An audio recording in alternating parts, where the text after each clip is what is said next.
right. And I think at this point we are here, and I'm very happy to have Oliver here with us. And I have to introduce Oliver first because Oliver has quite a story, and we'll dive into the story shortly as well. Because Oliver has studied philosophy in Basel and in Paris, and actually became a designer as a result of that. He also worked as a consultant, and in 2003 he moved to Tokyo, where he then founded Information Architects. If anybody is familiar with IA Writer, then that would be Oliver's. Oliver is the mastermind behind that. He also been working with really big and really fancy clients like The Guardian, Nikkei, and many others. And starting from 2022, I believe, if I'm not mistaken, Oliver has been working also on a new tool, which is called the IA, not writer, but presenter. And I'm very excited to talk about this in a moment as well. But first, before we dive into details, Oliver, how does one turn from philosopher into a designer? Is it just the same in a way? I think when you tell your friends and family that you were going to study philosophy, most people are very, very worried how you would ever make some money. At least that's the case here in more Protestant countries, where we focus a lot on work and getting rich, I guess, it's kind of a Protestant thing, isn't it? If you look a bit at the world map, where the money's made, in Protestant countries, and philosophy and the intellectual matters are not such a big concern. And so I kind of knew from the discussions I had with friends and family, when I told them that that's what I'll study, that I had to prove myself somehow, that it's not just something that where you spend time fantasizing about the world, but that it's also quite practical. When I look at what happened to my co-students, they're actually all doing pretty well, As philosophers or not philosophers? So they're doing so well that it turns into bragging when I talk about some of them. My closest, or one of my closer friends here from university is now president of the Red Cross, right? So there are diplomats, and some became philosophy professors, but it is an excellent base to do anything you want, because when you study philosophy, you learn to think, and you learn to express those thoughts, and that's very useful in any discipline. A lot of people I encounter in the industry that are my age, they have also studied philosophy. I don't know, you know more designers and web designers than me, but again and again, I encounter people that, in the way they express themselves sound kind of suspicious and familiar, and then to turn out to also have studied philosophy. From the top of my head, someone that's definitely known around my age is Andrew Pauline, for example, who studied also philosophy. Other names maybe are not so known, but again and again, I encounter people that do design or project management coming from that background. I mean, you learn to organize notions, right? When you study the critique of the pure reason, you need to kind of have something like a whiteboard already, so you're almost there. A whiteboard or a big piece of paper where you make notes and you draw trees to find out what's really the difference between Vernunft and Verstand, reason and understanding. In German, it's much more confusing than in English. And then there's a tree of notions connected. It looks very much like a sitemap. What you need to draw to understand Kant, and to be able to read his very badly written, very intelligent, very profound books. And from there, if someone tells you to draw a sitemap for, and that was, I think, my very first job at the web agency, a sitemap for a Motorola phone, because the information architecture, that word didn't really exist in 1998, 1999. but to draw a sitemap or information architecture for a Motorola phone, it's not that complicated compared to the sitemap of the critique of the pure reason, for example. Right. So, but then it kind of, it's interesting for me to see, I always see how companies emerge and how people kind of are being driven by what is really interesting to them and how they get to the point where they feel like, okay, this is what I want to do. Because when I was growing up, I had no idea what I want to do first. I also played with web agencies, well, at the time, web agencies and this and that. And I realized so quickly that I'm a horrible, horrible PHP developer. My father always told me you have to be a developer. And I said, this is it. I'm going to study PHP. I'm going to master PHP. I'm going to do great at PHP. And I'm going to be the best in PHP. And it turned out I'm really bad in PHP. Like really, really, I was the worst. I was the worst person. I think that's me, but no, I think so. Or maybe it's PHP's fault. I don't know. No, I think it's I suck at PHP like big time. Yeah, well, should we ask ChatGPT writes a much better PHP than me, much better. I don't know if we should ask if there are any fans of PHP or anybody who's writing PHP on a regular basis. That's maybe a bit of off topic, but I'm more curious, like you in the end, you ended up creating this wonderful company, all focused around IA. And is IA, like, what is IA for you actually? Like, why IA? And why did you actually decide to do it in the first place? Was it just you wanted to solve web kind of digital design stuff, or what brought you there? You could be working full time. What brought you to actually setting up a company? Yeah, I mean, I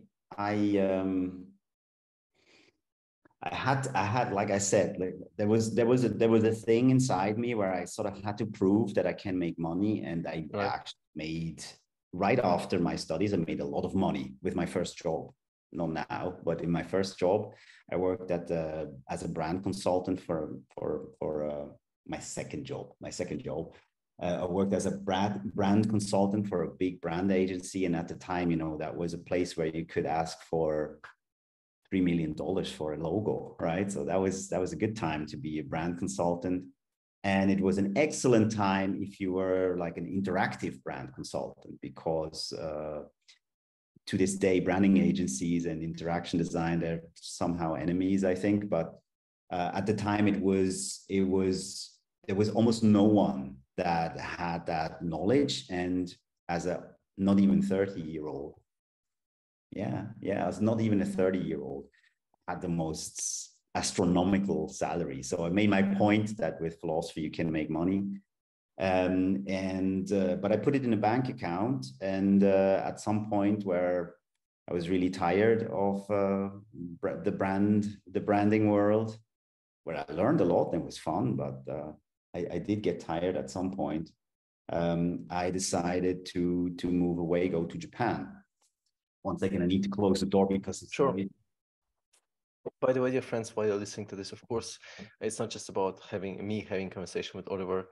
You're very welcome to bring in your questions as well. And I'm very happy to bring them about anything, because again, Oliver has so many different kind of sides, and the business side when it comes to products, but also at the same time, design side, which is where he's like very, very deep. So if you have any questions around anything from career choices to design to business side of things, please bring them up. Oliver, please continue now. Yeah, so I went to Japan, and I liked it there. I loved it as a designer. I loved it as someone that grew up in a multicultural family and was always looking for, these beautiful misunderstandings you get, and the beautiful culture of mixed families, which Japan can't get more different. It was at the time 2002, 2003. It was like interplanetary travel almost. Without a cell phone, Japan is really a very different, very hard to understand place. And you ended up learning Japanese. And ended up learning Japanese first, which was one of the motivations to go there, to learn a really, really different language. I speak a couple of Indo-German languages, and I quickly realized it's very, very different if you speak Japanese or Chinese or Arabian or something that has a completely different vocabulary, grammar, and way of thinking. But interesting as a designer for me was the situation where you live in a culture where you don't really know how things work by themselves, and where language can't help you finding out how things work. So for instance, if you in 2003 go into a ramen shop in Tokyo, you see a machine there with a lot of keys, with a lot of Chinese characters, and you see people having a soup, and then you see when people coming in, they put in money and they press one of those keys and then get a ticket, and then they take the ticket to the counter, and then at some point they get the soup. But in the very first moment, you're completely puzzled by what's going on. Toilets work in a different way. Plenty of devices are just different, and there is no clue, no sign that you could interpret to find out how it works. That was really interesting. So you develop some sort of a Terminator perspective on things, where you're like, aha, soup shop, soup machine, insert coin to get ticket to get the soup, right? Everything becomes like a text adventure. It's fascinating. Right. It kind of schooled that interface designer inside me in a way that maybe these days would be quite difficult to do, because with the cell phone you have so much help. You directly figure out how things work if you're puzzled. But at the time, about 2003, it was a really, really good training ground to rediscover the world, to rediscover human machine interaction. And I think, to a certain degree, this first year until I started reading Japanese and understanding Japanese was a great training ground to become a designer. Right. But I think it's always interesting for me to kind of look at the story. And I think I was very surprised, almost shocked, to the point that this funny story happened to me in Tokyo, because at some point I just ran out of battery on my phone, had to find my way back by asking people, which was very difficult. I mean, it was actually 7 years ago. It was very difficult because not many people would still speak English to me. And then I was trying to navigate the map, and the one map I found wasn't Japanese. That wasn't very helpful for me. So that was a little bit ironic. So I had to find my way, maneuvering ways. And in the end, I ended up finding a 24-hour store, and I found this electronics store. And I just unplugged one of the new machines and plugged in mine. And everybody was looking at me like, what the hell is this guy doing? But nobody said anything because everybody's so polite, right? And I was ended up with this story, so I can totally kind of connect to what you were saying. But I also think this really forces you to start questioning things. And I think that this is something that I'm missing a lot, this really critical thinking about everything in life, right? And I think that this is something that, when we look at products, I think the ones that do stand out, they kind of bring a perspective of sorts. Not only do they solve a problem, they also bring up a perspective. And I felt very strongly that when I played with iWriter for the very first time, that it has this perspective that I was missing. So maybe you could tell us a little bit of a story about iWriter. For those of you who are not familiar, pretty much the text editor that I'm still using up to this day, maybe for now, 7, 8, 9 years, right? To collect my thoughts, to organize my thoughts, to just write. So this has kind of been a magical. I think it also had 3 million copies or licenses sold, if I'm not mistaken, more than that, I think. So maybe you could share with us this story, Oliver. Yeah, I mean, it's in ways it's strongly connected also to my experience of living in Japan. Japan is one of the most noisiest, Tokyo, especially one of the most noisiest places you can imagine. And Japanese culture is unlike, some of the high culture that we see, the architecture by Ando or, Harakenya and these high design names that we know. If you go to Japan, you're in Asia, and it's loud and busy, and Japanese culture likes that noise. Everything's noisy, there's especially some computer noises all over the place. So the desire for some calm and some for a pause is high too, and they also excel at that. So the Japanese are masters at making noise, but also at creating these perfectly calm, relaxing spaces. That is a fact. It's not the regular experience, it's the exception, but they're extremely good at that. And they're extremely good at creating a perfect perspective on something. This is something we're really not good at. Even though the invention of the perspective in painting and so on is a classic European topic, the Japanese perfected the art of creating a situation where at the exact point where you're sitting in that situation, say an onsen up in the mountains, everything looks just fantastic. They're really good at interior architecture.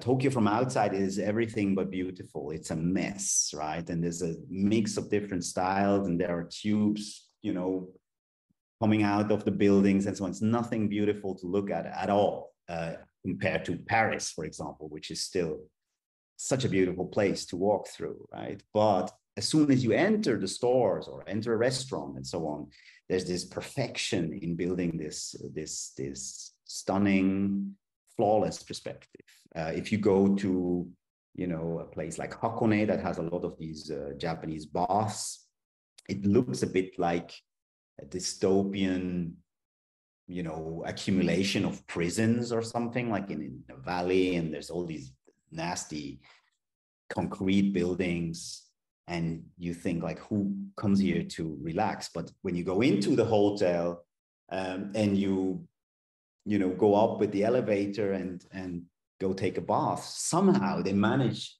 always every hotel manages to give you this absolute perfect, pristine perspective. And that's what I wanted to do with IA Writer. I wanted to give people that like to write in a world of noise and chaos this perfect perspective on the text.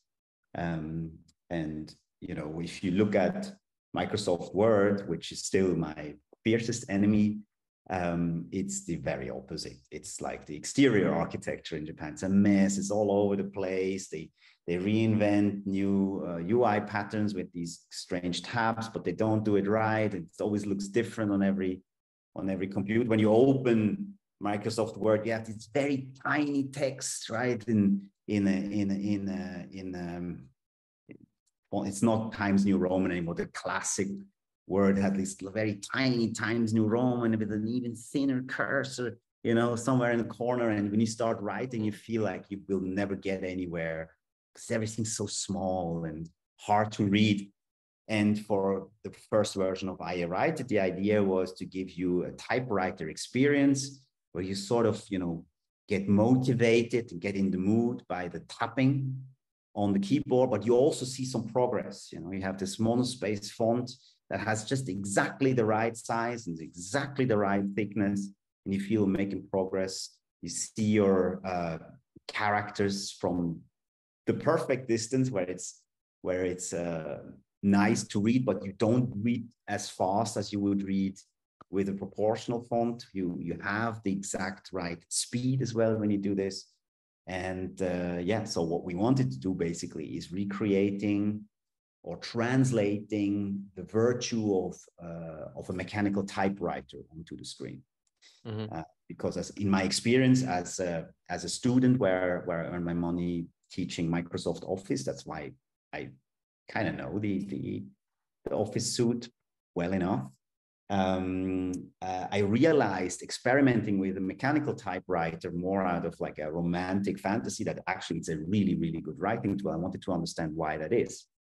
And I studied that inside out. And again, when we did the first version of IA Writer for iPad, the mechanical typewriter was the inspiration of it.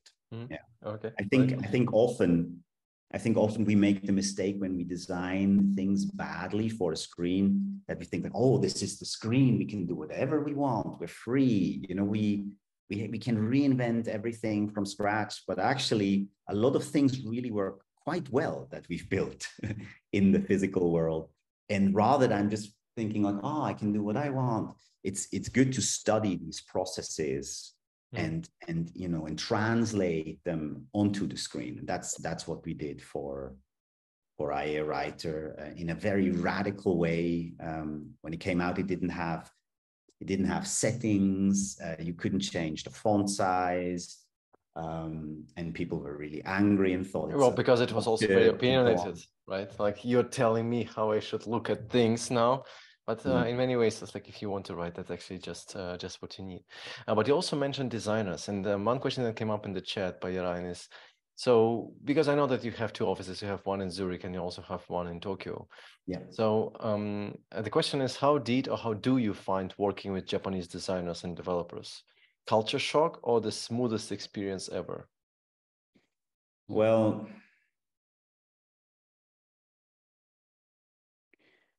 Japanese clients can be very puzzling, right?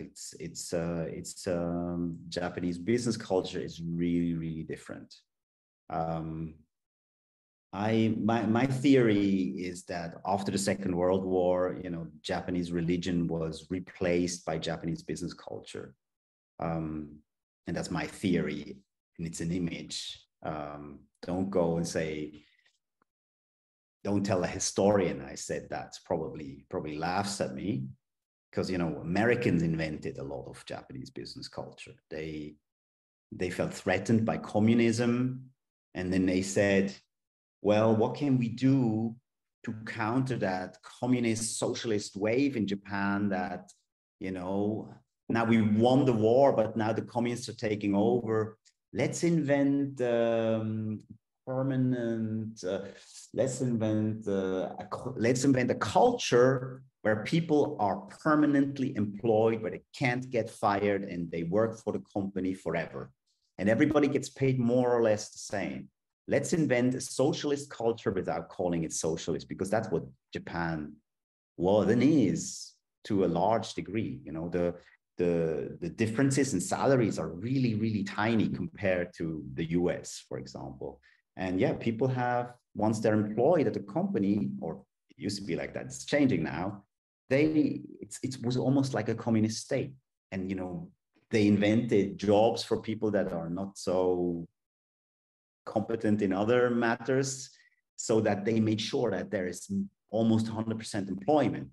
Many aspects of Japanese culture are communist, right? So, and then understanding all of this when you come from the West, where many things look a little bit Western, it's quite difficult. And so they developed, in a short amount of time, they developed like a substitute for their religion, and own way of talking to each other, an own way of negotiating, an own way of building client relationships, that if you do not grow up in Japan and see your parents and your uncles and your grandpa and so on working like this as a so-called salaryman, if you don't see how this works, being employed at the young age, fresh out of university, learning that language and so on, it's close to impossible to do it. So, when it comes to client relationships, I could not have done it without Japanese employees in the from the beginning, because it's such a different world. It's so densely encoded, and you make mistakes so quickly that, yeah, without Japanese employees, it doesn't work. At the same time, we have a very Western business culture at IA in Japan. So we don't have over hours. We do not force people to work on the weekends. People can take their vacations. It's not a theory that you have vacations. You can take vacations. You can skip public holidays and accumulate them and go on a longer vacation if you want to.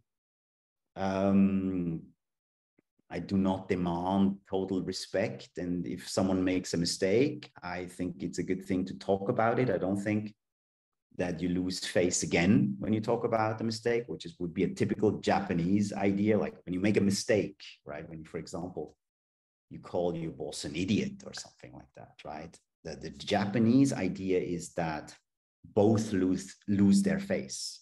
So not just the boss loses face because you don't disrespect him, but also you lose face because you said something inappropriate to someone above you, which, you know, is like really considered you, like, oh my God, he said what? The boss is an idiot. Even if the boss is an idiot, if you do that, you lose face, and that's a very bad thing for some reason. Losing face is something you can't repair because you can't talk about it anymore.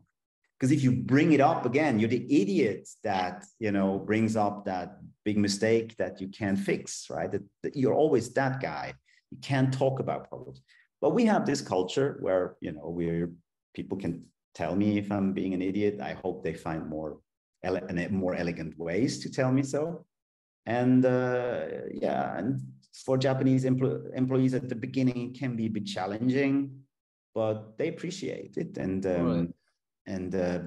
most of them are still friends. Like most of people that worked at IA are still friends among each other. I also make sure that people in Zurich, you know, go to Tokyo, and we meet regularly and so on. So yeah, right.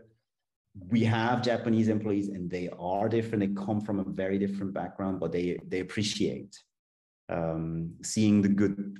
And I hope that's what I'm transporting, the better sides of Western business culture.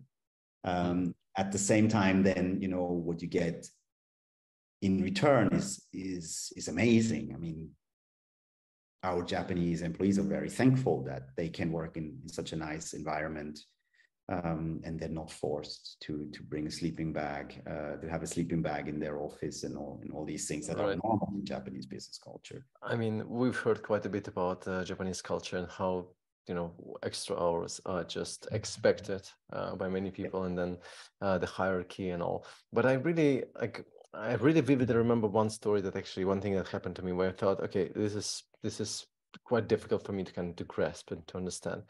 And that happened to me once when I was in a coffee shop, and I saw kind of two people walking in, like two groups of people walking in, and then the boss eventually came in, and it was all like a lot of I don't know. This is very inappropriate probably of me, but it felt like it's so. Not a theater, but it was like so orchestrated to the point. Like there would, for example, there are two people like sitting next to me. They would be turning the pages and reading them almost simultaneously, almost like it was like choreographed to the point, like getting it absolutely right. But at the same time, just, you know, the same day, I met this person who was working for BBC, and he grew up in Japan. He spoke what I felt like after 20 years living in Japan, he spoke fluent Japanese. So we went to one of the izakayas, and he ordered in Japanese. And we were sitting in one of those places where you kind of have to speak loudly to the person who is going to serve and so on. And he was ordering, and all Japanese people who were in there, all of them, the moment he started speaking, they looked back like it was like a wave coming in. They were always looking back and saying, oh, that person actually speaks Japanese. And still, it felt like a little bit very surprising, right? And very respectful, like a very respectful note. And this brings me to a question to you, and this is something I had some kind of doubts about, I guess. So as a person who speaks fluently Japanese, have you ever felt like you belong, like you're one of Japanese in Japan? Or do you always feel different? No, but, you know, I learned to not care. The thing about Tokyo, I mean, Tokyo and Japan is not exactly the same thing, right? So Tokyo is a huge, huge place, and it's so big that you will always find your society, the society you like. Mm-hmm. In my case, was a society of designers and tech people and musicians and artists and other funny characters that, you know, found their place in Tokyo. Right. I've known other big cities like Paris and New York. It's not exactly like that. It's not, you can't just be who you are, because in the Western culture, people expect you to adapt, right? It's like, yeah, you know, you have to respect the culture, you have to learn the language, you have to, you know, certain things, like in Switzerland, that's exactly like this. It's not just certain things. You have to become perfectly Swiss to be accepted. And then when you speak Swiss German also and all of that, people will still look at you with your funny Asian eyes, and be like, yeah, but something's off, but it's okay. She speaks Swiss German, and she knows the rules. In Japan, you don't need to adapt. There's another form of racism that if you really speak good Japanese, not like my level, I speak like, it's okay, but I don't read the newspaper. I can't. My Japanese is not at the level where I can just fluently read a book or a newspaper. It's very painful to do that. And it helps me a lot now being able to look up characters with my cell phone. But if you really do, like my friend Craig, for example, Japanese is perfect, right? It's couldn't be better. It's probably better than a lot of native Japanese people speak Japanese. There's another form of racism you encounter where people look at you and maybe a whole restaurant turns their head, more in the countryside, not in Tokyo, they're used to that by now, and they look at you like a dog that recites Shakespeare, because the Japanese have their own idea of superiority, which is very strongly interlinked, especially with the language. They think foreigners will never be able to learn that language because we're not smart enough, right? You need Japanese genetics to kind of, be smart enough to do that. And you encounter a type of racism that, at least in Europe, is completely is close to eradicated, right? Where people say like, yeah, of course we're superior. I mean, what do you think? That's why you can't read kanjis, because you're just not so smart. So if someone manages to get their Japanese language level to be as high or even higher than an average Japanese speaker, yeah, it's a very annoying thing for a racist, right? And then that type of racism comes out. As long as Japanese compliment you for your Japanese, you suck, right? And once you speak really good Japanese, it's better nowadays, right? But 20 years ago, it can be kind of unpleasant because, people are like, what kind of trick is going on? Because it can't possibly be with that face that you have the brains to do this. And I think for a white man, it's a very good experience, actually, because in Europe, we certainly never have that experience where, people are like, yeah, with your face like that, probably not so smart. And then when you make this experience, or when people are outright racist at you, saying like, yeah, this restaurant's full, you can't come in because it's all booked out, but there's no one there. And then you feel, the injustice of being judged for the way you look. It's pretty good. It's pretty good. I have to say, I understand discriminated people much better because of that. In itself, of course, it's horrible, right? Yeah, of course. Like the injustice of being judged for the way you look or what you believe it's unspeakable how extremely angry this makes you, how humiliating and how offensive that is. And like I said, as a white man, that's not something you easily encounter, but in Japan you could. Okay, well, that's quite an experience, of course. I mean, maybe if we look again back at what we have been discussing before that, also specifically about the team members that you have in Japan and also in Switzerland. In general, you mentioned that you have people working in Japan, and you also have an office in Zurich, right? Where you have coworkers working in Zurich, if I'm not mistaken. Actually, no, we closed that during Corona. And so to give you a bit of an insight how we operate, we have products and we have client work. Client work we only have in Japan. So we don't do client work in Europe at all anymore. Part of the reason is that in Japan, you still have this traditional mandate system where once you get a client, you build a relationship, and, unless you make bigger mistakes or there's a huge change in management or something like that, and if you do a good job, you have a very, a stable position, fruitful, stable relationship with your clients, like a bit maybe like the 80s, like ad agencies had it in the 80s. And that's the situation in Japan. We work for bigger companies. I like to keep them mostly under wraps, but one is the Japanese national TV, one is Nikkei, which is a financial newspaper that owns the Financial Times, among others, a huge enterprise. And we work for them, without us needing to advertise exactly what we did to get new clients and so on. The way it works like that's perfect. And me in Europe, I work from home most of the time. I have a little office as well, where I go, to sometimes have some distance from home and to work in a more focused way. But most people here in Europe, they do home office. We have people in Amsterdam, in Berlin, in Helsinki, in Lyon, maybe soon someone in London. There's someone working from Vietnam. And these people mostly work on our products actively, like as developers or designers. But support is also in Tokyo. They're also I'm interested there. Now that you mentioned London, I'm just curious. So when it comes to like picking people who are going to work for a writer, yes, I know that you have opinions about things in life and about design and everything. So I'm just curious, what are you looking for in a designer? Or maybe let's put it differently. Like, what do you think are important and very critical and very useful skills that designers need to have to do good design work? I think what's rare everywhere, not just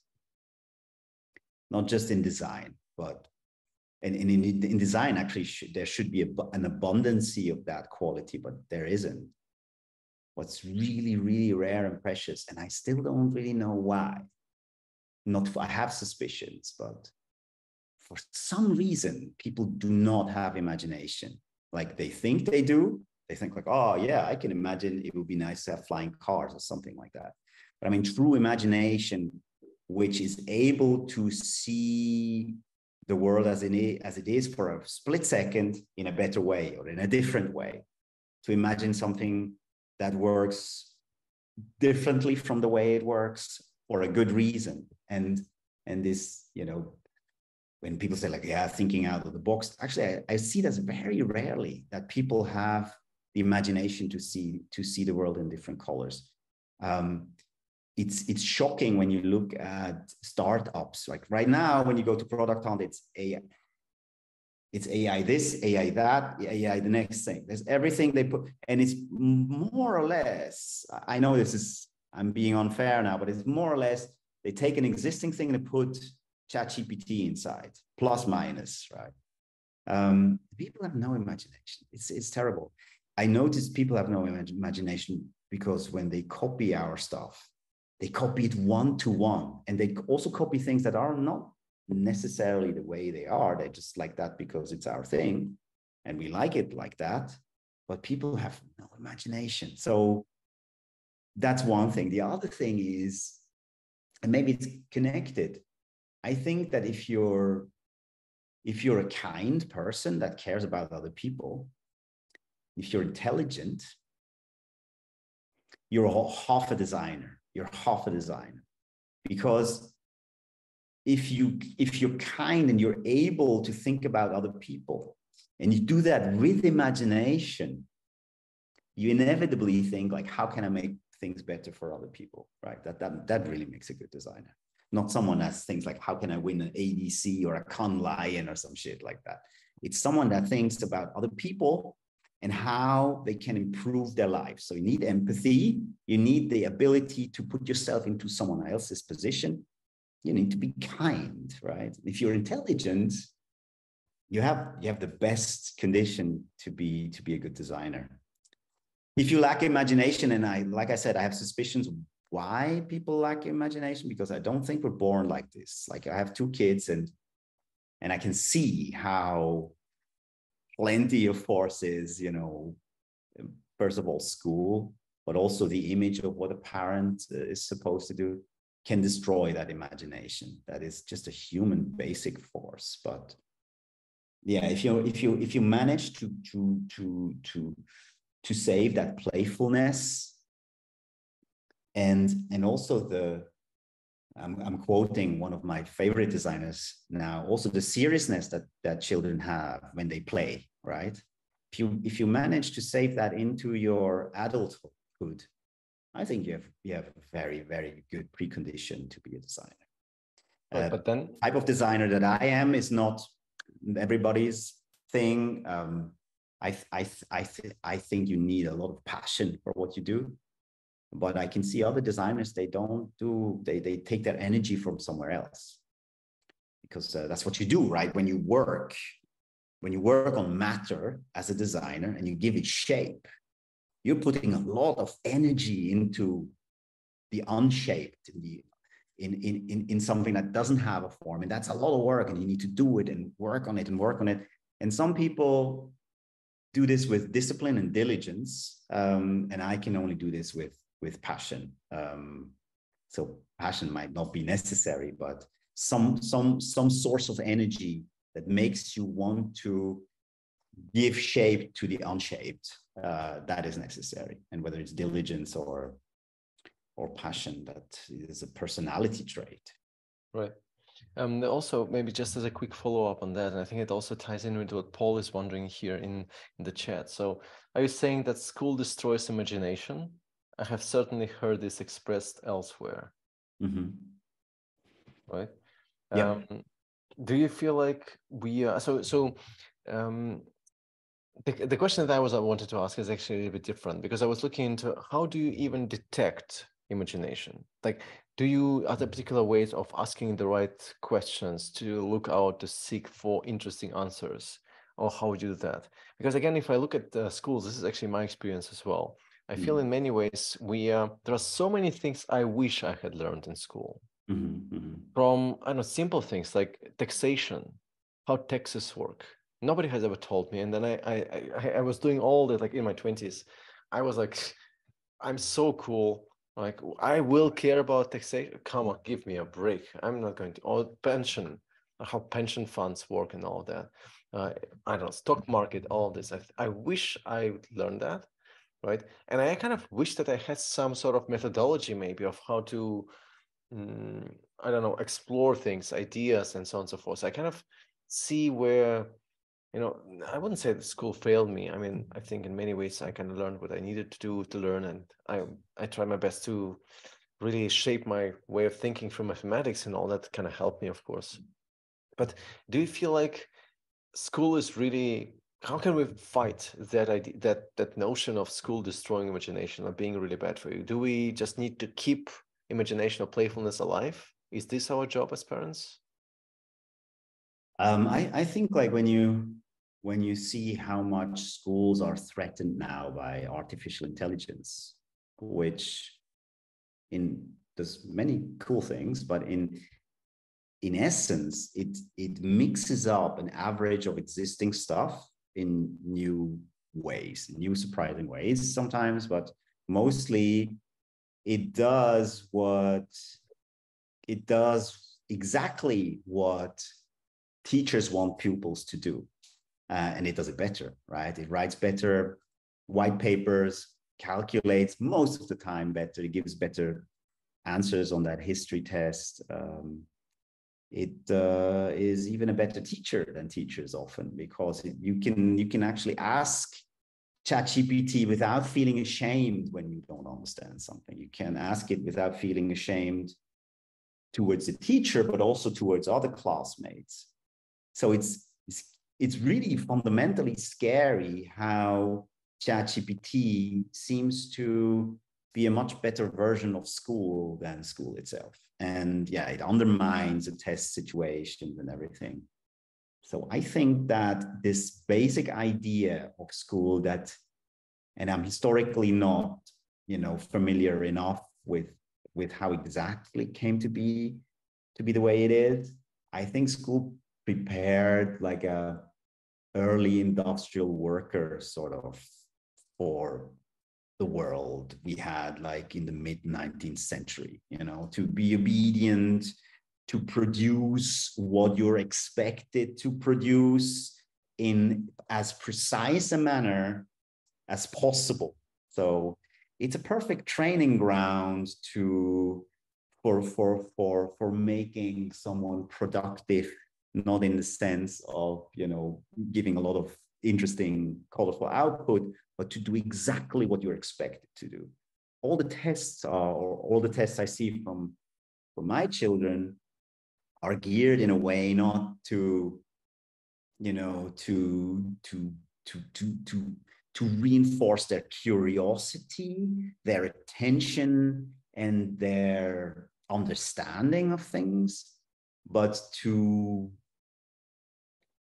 create a result on paper that matches as closely as possible what the teacher. The ideal result, right? Yeah, and that destroys imagination.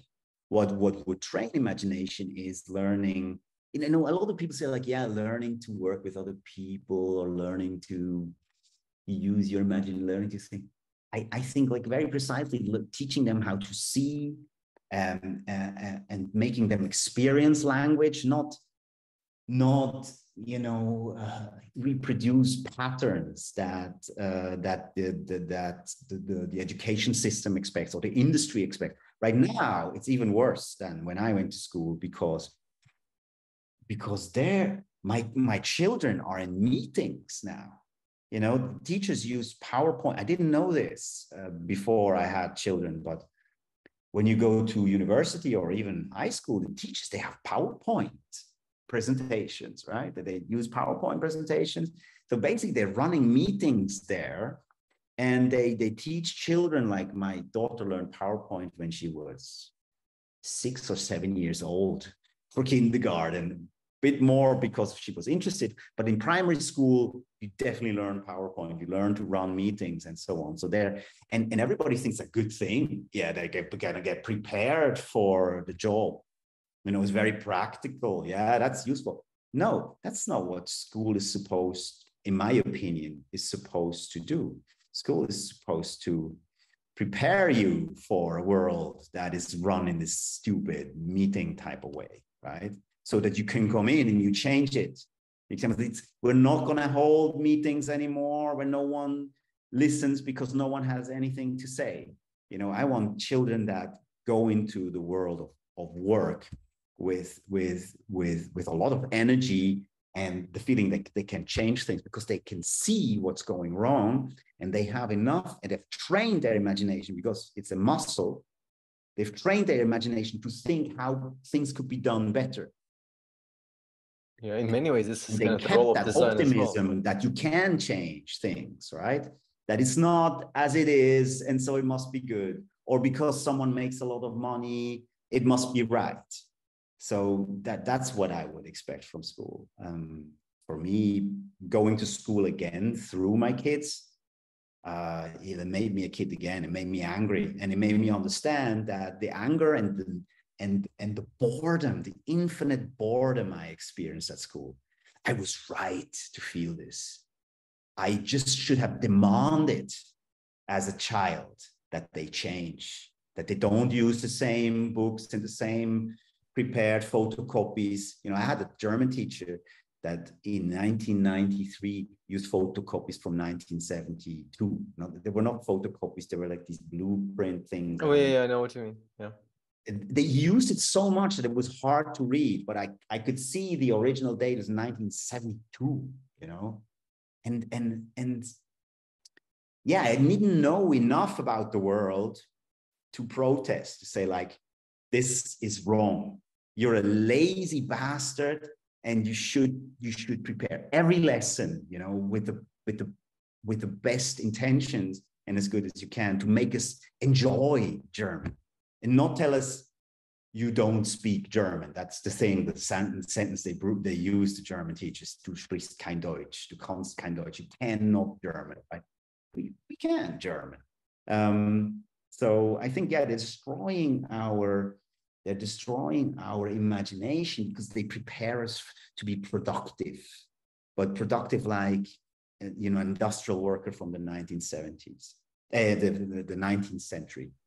And I think now ChatGPT is really mixing things up, because the way they taught school, it's not going to work anymore. It's completely subverted by this little machine that produces exactly what teachers expect and that outdo teachers at what they do right now. So teachers need to get better than ChatGPT, and pupils, if they use artificial intelligence, they have to strengthen their understanding and their imagination to do something useful with it. So yeah, I have some hopes. I think in many ways, when we're actually comparing or looking into AI, I have a flies going on here. When we're looking into AIs and we're looking into what we do as humans, I think like we have so many unique qualities. And I don't know, maybe I'm naive at this, but I've never been worried about AI. Maybe I should be, I think. I don't know. But for me, it's always this notion of there are so many things that we as humans can do, which is just absolutely remarkable. And maybe again, if it's just ticking off boxes in a multi-choice test, then that's not maybe the best way of kind of assessing or kind of using our humane qualities, I think. But I'm wondering at this point as well from you, Oliver, like if you're actually looking at AI now, I mean, of course, you see all these articles highlighting just we're using AI for research. I mean, there was this tool that I encountered like 2 months back, which automatically generated personas. You don't have to do research anymore. No UX research, forget about it. I'm just going to study the tool, the AI tool. It just generates AI personas for you based on what the site is about. So you have everything in there. And at the same time, you can also run some usability testing, AI generated usability testing. No need for people. Like, why? We don't design for people anyway. So we're just designing for AI, I guess, at this point. I'm wondering, do you see, like, how do you actually see AI now? So with all this rise of all the possibilities, all the incredible tools, video generation, here we go, audio generation, here we go, text generation, here we go, all of that. How do you see it? And specifically, how does it fit into your work? Do you see anything like AI coming up anytime soon? I think everyone, except for people that had been working behind the scenes with the current generation of artificial intelligences. It's always a plural, right? I tend to always talk about ChatGPT because I use that quite a bit. But there are different types of, tools called artificial intelligence. In essence, my opinion hasn't changed, even though I'm very impressed with what it can do. My behavior has changed. I'm using these tools now, and I like them too. I really like ChatGPT a lot. But I am still in the same way skeptical as I used to be, and I don't think any performance would change that basis skepticism. The skepticism is that to truly understand something, and that much I remember from my years of studying philosophy, it's not enough to just prove that you can create pattern in accordance or that correspond to what you claim to understand. That may be a way to prove it to another machine or to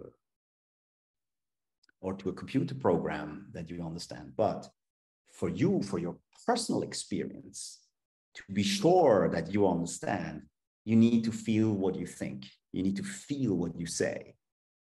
That's what we call understanding, right? If I say something and I feel, yeah, this seems right. I'm not just saying that to get a contract or convince people to buy my product, or I don't have any other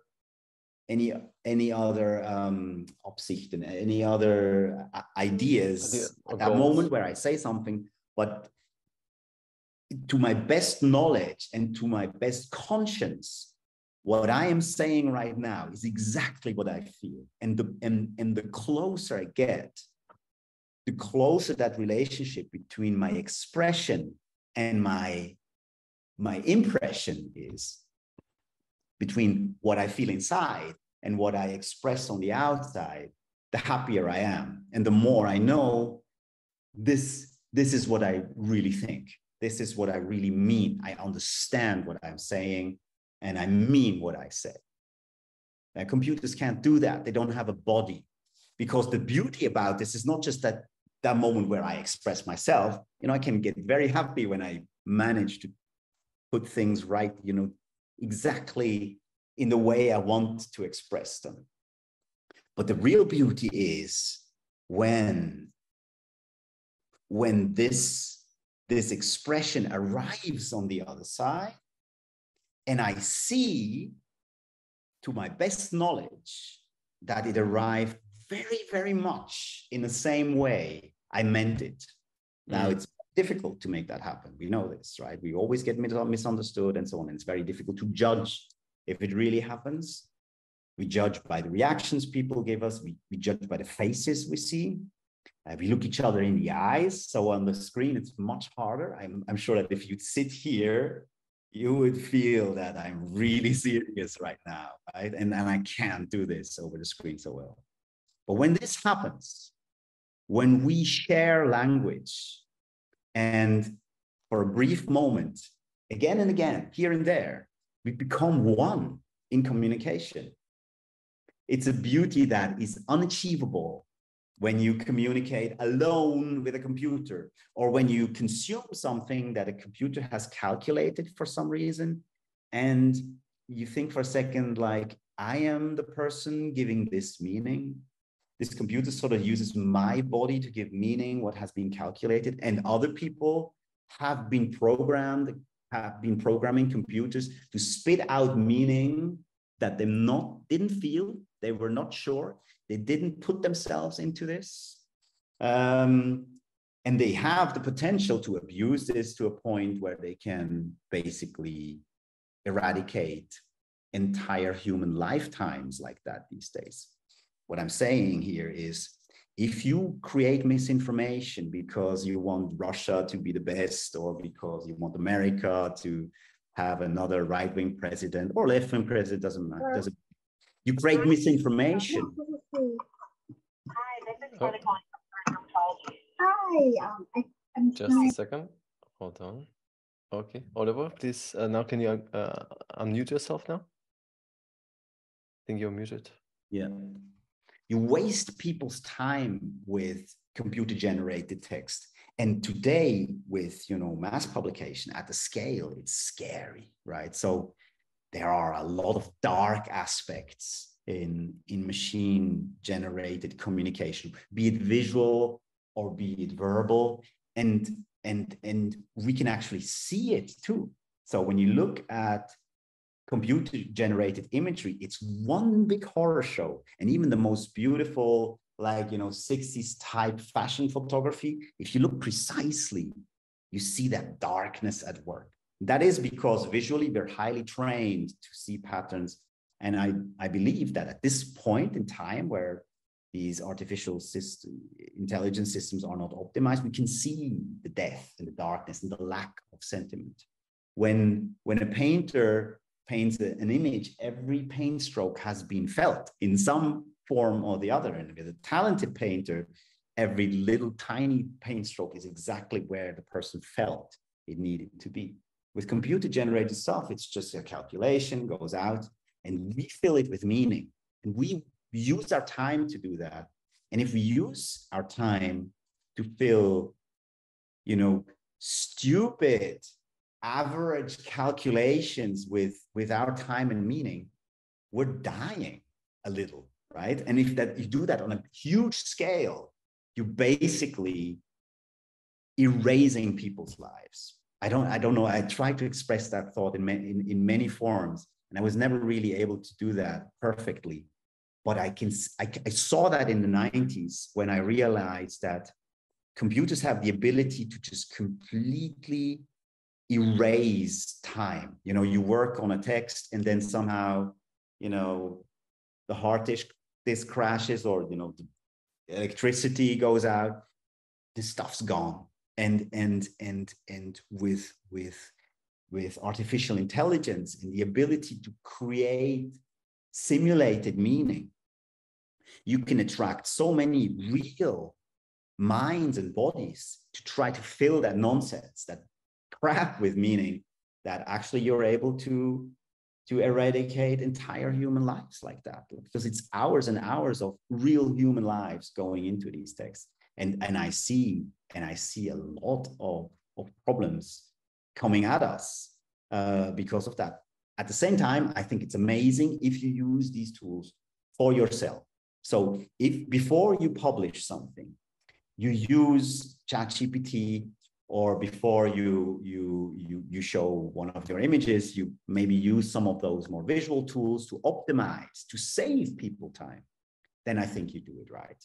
So if before you publish your text that you've written, you felt and you meant by yourself, you use additional tools to get rid of too long sentences, to get rid of too complicated ways to formulate, to find a better order for your thoughts so it's better understood. If you save other people's time, I think you're doing a good thing using these tools. But as soon as you use these tools to take advantage of other people, or you're just being lazy and you're sort of like, yeah, use it for SEO, you get to make a lot of money by publishing 20,000 articles on writing, and then people will buy my application, you're an evil person. You're a fundamentally evil person, because yeah, maybe this person here and that person there uses 20 minutes, but accumulated over time, you're wasting so much of so many human lives like that. It's terrifying. So yeah, wow. Here you can see that I've never stopped thinking along my philosophical lines that I picked up in the 90s. But I think it's immensely important to listen to philosophical voices at this point, because mere technical people, they think they can take a machine that uses existing human language data, and then with the existing human intelligence, they can create a higher intelligence. Like, that's already, for me, philosophically highly dubious, right? But they also think that if they just put in more data and more energy, that it will get infinitely more intelligence. I don't think so. I don't think so at all. I think we're at the time right now where you have very clearly mostly human data that is a beautiful base to create this type of machine. And then, it will max out at a certain point, because you will still have to use human language to do this. And because you're operating with an average human intelligence that doesn't just suddenly magically become bigger. And intelligence, after all, is not a linear matter either, where you can just add more energy, and you get infinitely, like a rocket, more intelligent. So I have my healthy skepticism. At the same time, I really love what these things are doing. We've been using what is called machine learning or artificial intelligence here and there already. So our Windows version has machine learning to identify parts of speech. On the Mac Apple platforms, you can use Apple's own ML stuff, and it's great. It's fantastic. It's really, really, really useful, and we will do more of that. But we will not. What we won't do is we won't mix human and machine language. That's not going to happen. So what everybody's doing right now, adding ChatGPT to Word and everything, it's not going to happen. That is out of the question. We want people to really care and really mean what they say. And we will add technical tools to improve what they're doing, but we will design it in a way so it stays between the author and the machine. And then when they, go out with what they created, they mean everything that they said. And that's a big challenge, but I think we have actually a pretty good plan. I'm very excited about that, for sure. I mean, as it happens, already beyond the hour, actually. But there is one more question that I think it's still worth bringing up, and this is by Dario. kind of also looking into AI as well. Isn't contemporary AI potentially pointing to the fact that humans are maybe thinking too much of themselves? What makes the soft computer in our skulls more valuable than the robots we make? Yeah. I had like for me the bigger shock than how good it is, or already is how much of our language and of our output is generic and simulated. I mean, I should have known with all the critique of the school and so on, and then, you know, me criticizing everybody lacking imagination. I kind of knew that, but I wasn't aware. And then, you know, when you've done business, a lot of business language is just mere bullshit. It's people pretending to know what they don't know. Like at the scale, it's insane. And that we produce so much crap is not a miracle when you see how people communicate in companies, right? So a lot of what we do, and I include myself in this, is just simulated understanding, simulated meaning, simulated goodwill, even. And for me, what ChatGPT showed me was like that the value of who I am really is in the fact that I am able to mean and feel what I say. So, and that I'm able to truly understand what I do and what I express. And I have to get better at this, because right now, when it comes to mere simulation, school and businesses, they're really in trouble, because these simulation machines do it way better. It's like, I think ChatGPT speaks a way better business English that most business contacts I've had the honor to communicate with in my email client.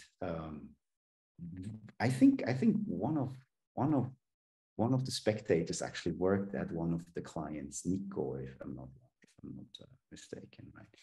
That's, of course, the exception. Wolfgang was always an amazing communicator. But a lot of what we do is simulated, and I see this as a good challenge, and I hope that other people see that too, right? And that they don't just see it as an opportunity to create even more bullshit. When I look at Product Hunt, though, I'm not very optimistic. You know, it's so easy to make more money right now by just swimming with the stream, by just doing what everybody does, by creating more synthetic plastic crap information.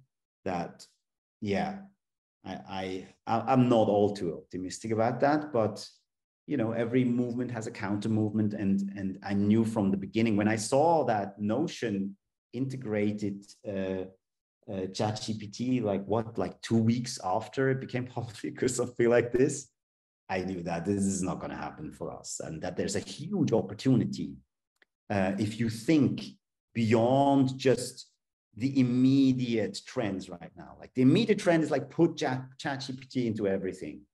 And you need to think a step ahead. You need to think like, what happens if everybody puts that in there?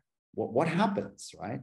Actually, all the apps become superfluous. If Microsoft puts ChatGPT not only into Office, but into Windows, Office becomes completely superfluous, because you can then do everything. Generate everything from right? this prompt, text prompt. Yeah, you don't need apps to, you know, to create these prompts. So the person pointing out that we ourselves, you know, are simulating a lot, and that's why ChatGPT is performing so well, is absolutely right. But I see this as a challenge, because there is the other thing too. There is the ability to understand. And, you know, I think, therefore I am. No, it's not just because I think. I feel exactly that I am. Right here, right now, I feel that I am. And whether I'm dreaming or not doesn't even matter, because that would be the skeptical counter argument against that. I feel, but therefore I am.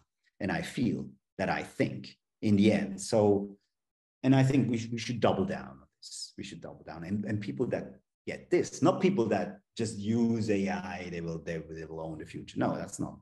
Everybody will use it. Like everybody uses computer right now. Not everybody owns the present because they use computers. but people that are able to think a step ahead, to think about what makes them human, as opposed to what everybody can do right now, I think that they have a good shot, at shaping the future. On that very positive note, I mean, we could be speaking for, I don't know, hours and hours and hours, and maybe we should repeat it at some point as well. You'll be in Zurich again this year, right? Yes, in August. So we'll definitely, I hope that we'll have a chance to meet. That would be wonderful. For sure. Pizza again? Pizza again? Pizza, yeah. Excellent. So that's a plan, I guess. Dear friends, at this point, one thing I wanted to mention that obviously Oliver and his team, they're also working on IA Presenter, which is a wonderful, interesting. So maybe you should explain it a little bit, Oliver, before we wrap up. What is IA Presenter and why?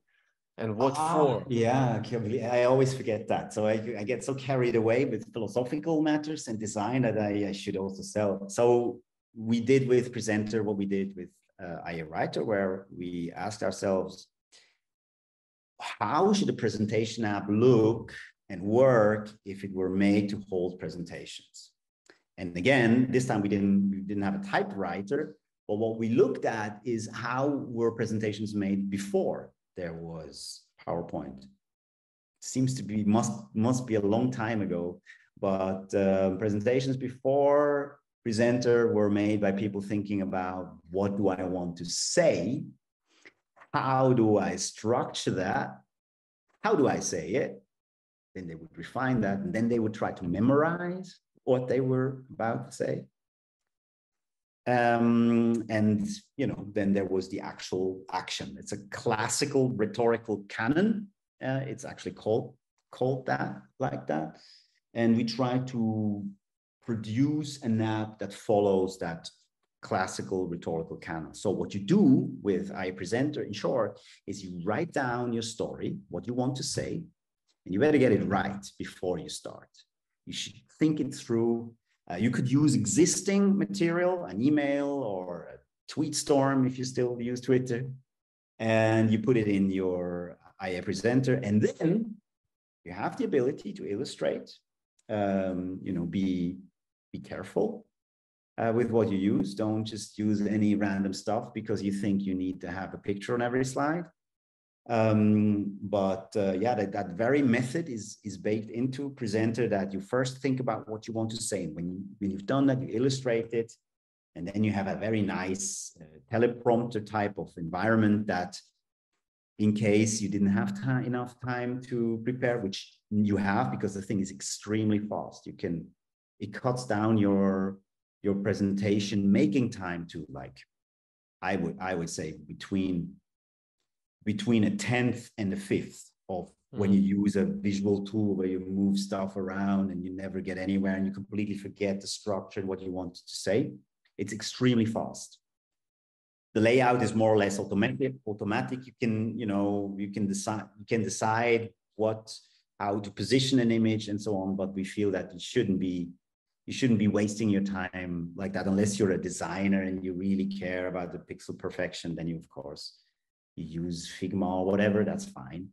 But our presentation app is something that everybody can use, that everybody can make a nice presentation, can hold the presentation without being nervous, because there's this whole script you have in case you get lost. Most people don't use it anymore, because if you write a good presentation, you take your time to structure it well, to exercise, you hardly even need visuals anymore. That's what we started doing 3 years ago. It took us 3 years to get it to that simplicity. There were a lot of details and a lot of tiny and bigger interactions and conceptual questions that had to be solved. It exists for Mac only right now. We get a lot of people that want it on Windows. I'm skeptical if it really scales, because we have a writer for Windows, which is just about fine, pays its bills, but I'm not that interested if it just pays its bills. The target audience, and that brings me back to, almost the beginning, or maybe it was the middle. The target audience is just people that want to hold nice presentations and want people to listen to them when they say something, that don't want to waste people's time. It turns out, and that makes me very, very happy, a lot of teachers use this. I was thinking about, business situation, because that's where we waste most of people's time. But I learned that in schools and universities, they use PowerPoint, and professors love it. They love it because they can prepare their lessons in a much, much shorter amount of time. And professors are not typically your most talented designers, so they're also very happy with the typography and the layout, which, if you know us, we invested a lot of time and make it work automatically. It's very successful. For an indie company like us, it actually has a similar sales volume as IA Writer on all platforms, just on Mac. So I'm optimistic that, if we scale it, next will be iOS and iPad OS. But if we scale it further, if it continues like that, it looks like it's could be bigger than IA Writer, which is more than I hoped for. I hoped for having a similar second product as IA Writer, which is a product we all use internally, which we all love, which we get a lot of wonderful feedback for, which, ties in nicely with what I said about language. It goes both ways. And when I meet people that use IA Writer and they tell me that they love it, I know that it's not just some lip service. A lot of the time I can feel how much they mean it. And that makes me super happy as a designer.